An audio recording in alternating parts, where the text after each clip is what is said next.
couple of years ago I got it into my head that I wanted to try the famous Fuji Texas Leica, the 690, the 6x9 medium format, which is the largest medium format that you can shoot. Cruising through eBay, as we all do, I came upon a seller in the UK selling the 6x8. Now the 6x9 version of this camera is obviously the most popular version, which there are many reviews on YouTube about. The reason I got the 6x8 was there was just an incredible deal from a UK seller. It's too far back in my eBay history now to see how much I paid for it. I'm fairly sure I paid $750, which is an incredible price for a camera of this level. Now this is the version 3, which I think came out in the 90s. It's a bit more plasticky than the earlier metal versions, the versions 1 and 2, although it's still very durable, very well made. And it does have professional written on it, so it must be good.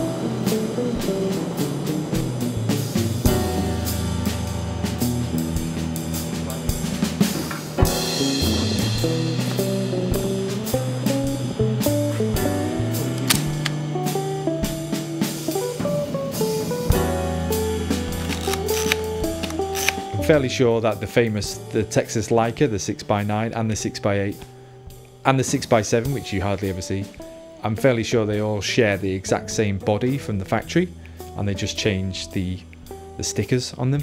On a roll of medium format on the 6x8 you get 9 frames as opposed to 8 on the 6x9, which is actually quite awkward because my A4 negative holder holds 8 perfectly and the 9th one just seems to be, I don't know, floating around.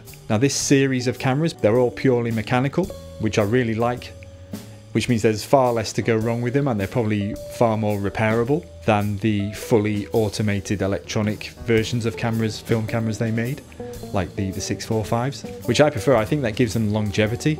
As long as you treat it well, and occasionally it might need a service, I think there's no reason why this camera can't last for years and years more.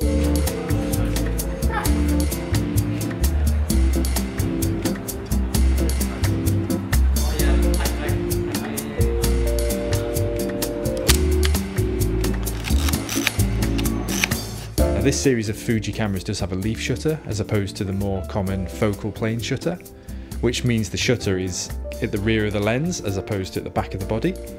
I believe the leaf shutter is better for faster flash sync speeds, for those of you that are shooting pro portraits in a studio using a flash sync. I think it also makes the shutter mechanism a bit of a lighter movement as opposed to the huge mirror kick that you get on the Pentacon or the Pentax. So maybe you can use slightly quicker shutter speeds, like a 30th or a 15th if you're handheld. Speaking of shutters and shutter sounds, I mean it's a bit of a springy sound. It's not one of my all-time favourite shutter sounds. It doesn't have that lovely cloth shutter sound that you get on the more 70s vintage medium format cameras. But that is in no way a deal breaker. This is an awesome camera. This Fuji lens is kind of famous for its detail, and when you really nail focus, it really does shine.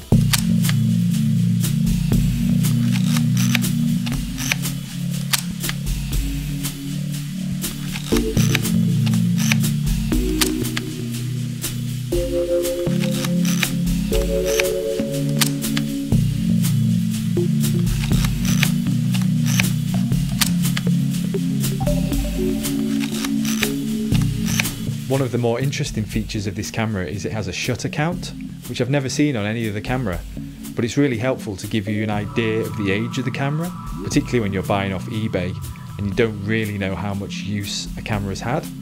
It's actually a roll counter, not a shutter counter, but if you times by say 10 or 11, I know you're taking 9 frames, but after the end of the roll you have to wind on and fire the shutter to complete the roll. So a rough estimate, my camera's taken about 1200 frames, which I still think is relatively young for a mechanical film camera.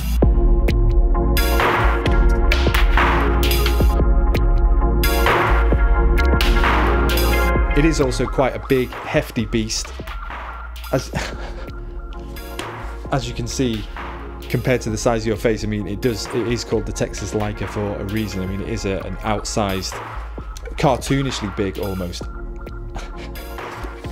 One feature I do like about this camera is that it's got two shutter buttons. There's one on the top in the classic position, and there's also one on the front for when you're shooting portrait, which is actually really handy.